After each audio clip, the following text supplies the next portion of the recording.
Oi pessoal, vamos dar continuidade ao nosso TMT, hoje falando de um assunto assim, que eu resolvi inserir no programa pelo alto índice de dúvidas que as pessoas têm a respeito, que é o tipo de óleo para a gente cozinhar. Eu não sou nutricionista, sou endocrinologista, mas a gente acaba pegando muito esse tipo de dúvida no consultório por trabalhar com pacientes obesos, pacientes que querem emagrecer, e eles acabam perguntando isso pra gente com muita frequência, né? O que eu vou falar aqui hoje é com base em algumas evidências, em alguns trabalhos que eu tenho visto, em leituras, em artigos científicos, e esse resumo que eu estou fazendo aqui foi o que eu achei mais convincente, né, do ponto de vista científico, para poder passar para vocês.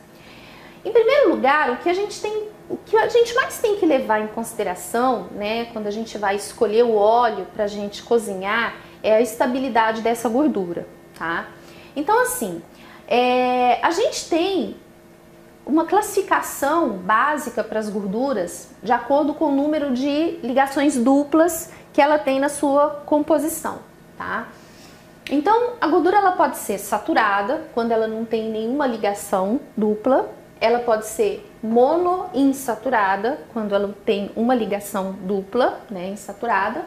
E poliinsaturada, quando ela tem pelo menos duas ligações duplas na sua molécula. Esse é o conceito molecular de gordura saturada, mono ou poliinsaturada. Só para clarear um pouco a cabeça de vocês, exemplo de gordura saturada, o óleo de coco, que a gente falou, né, no outro vídeo, que tem 80% de gorduras saturadas na sua composição, a banha de porco, né, a gordura animal, a manteiga, então são exemplos de gorduras saturadas.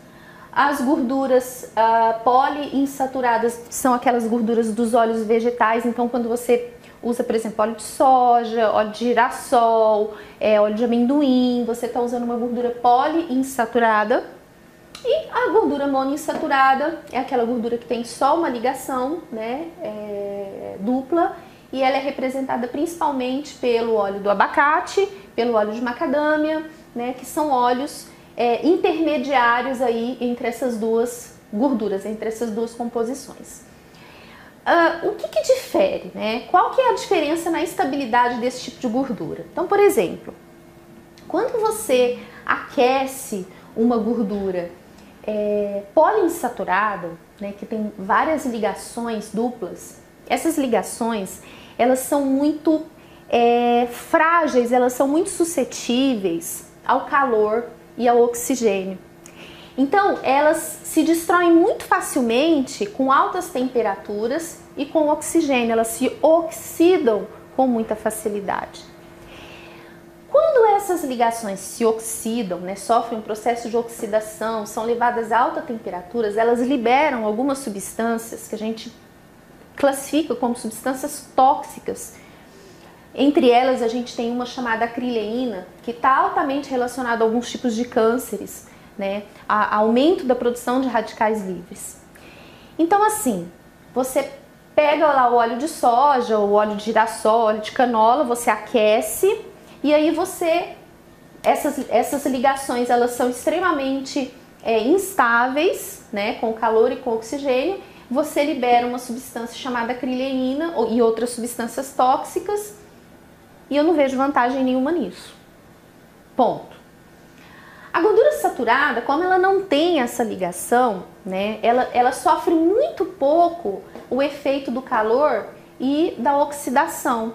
Então, normalmente, quando você aquece um óleo de coco, quando você aquece uma gordura animal, você não tem a liberação desses produtos tóxicos, a não ser que você fique ali muito tempo, né, cozinhando aquilo ali em alta temperatura, né? Então, assim, é necessário uma cocção muito longa para que você produza essas substâncias tóxicas, né, em se tratando da gordura saturada, tá?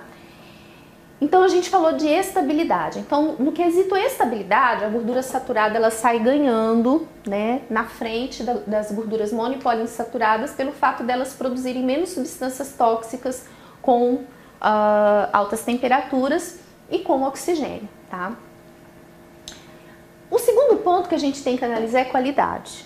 Então, quando você vai comprar um óleo de soja, um óleo de milho, um óleo de canola, aquele óleo, gente, para você fazer a extração daquele óleo, né, do vegetal, você não tem noção do quanto de química que vai naquilo ali, né? Você tem que fazer a extração do óleo, você tem que levar aquilo a altas temperaturas, você tem que usar uma série de conservantes, de produtos químicos para você melhorar o aspecto daquele óleo.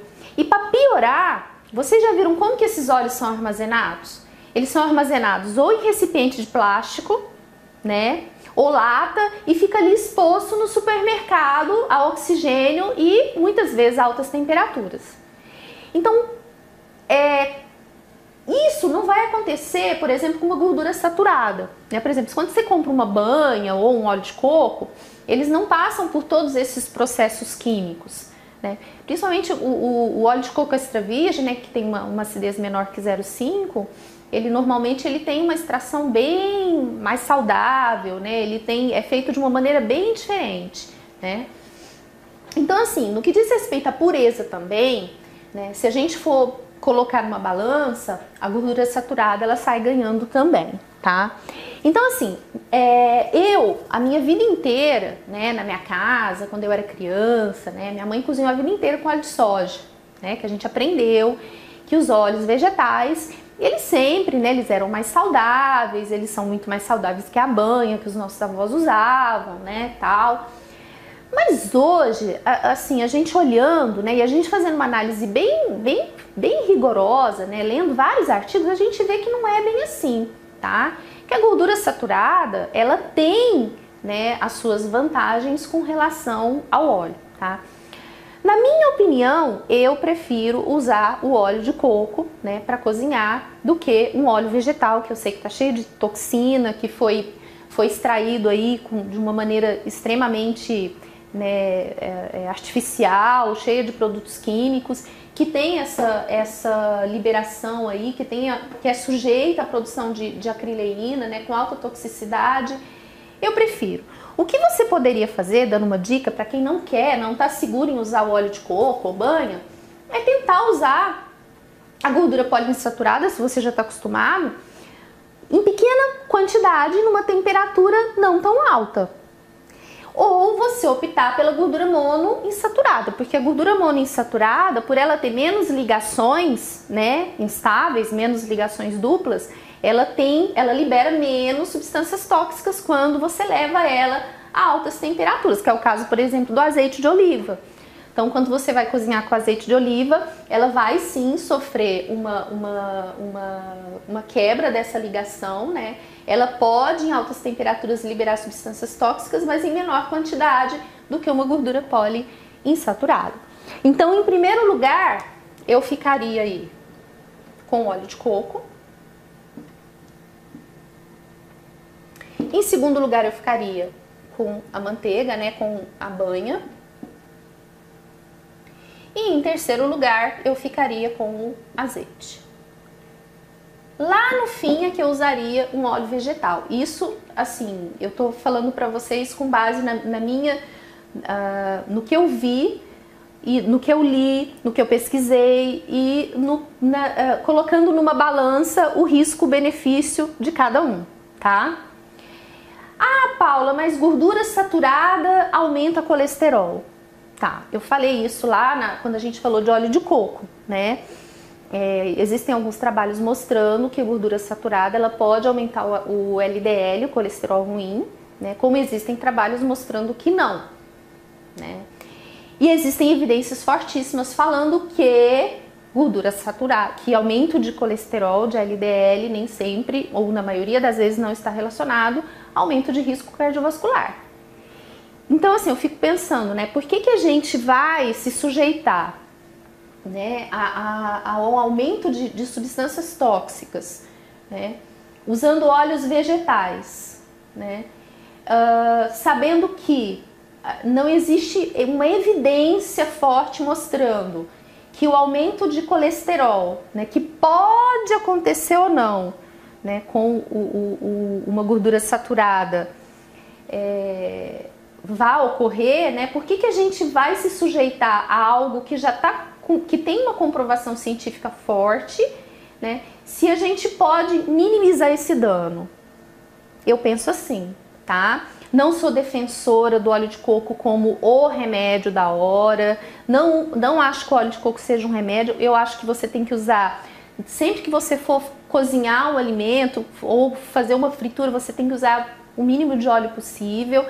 Mas olhando por esse contexto, eu acho que o óleo de coco ainda é o melhor, né, a melhor opção para a gente poder cozinhar, né, no processo de cocção dos alimentos, tá? Então, essa é a minha opinião. Em segundo lugar ficaria manteiga, terceiro lugar azeite ou mesmo o óleo de abacate. E eu acho que assim, com base em tudo isso que eu falei para vocês façam a escolha de vocês, né? Lembrando sempre que vocês têm que ter o equilíbrio e lembrando sempre que não é o óleo que vai determinar se você vai emagrecer ou não. É todo um contexto dietético, né? É todo um contexto de calorias, de gasto energético, de exercícios físicos, tá bom? Gente, é isso. Um grande abraço e até o próximo vídeo.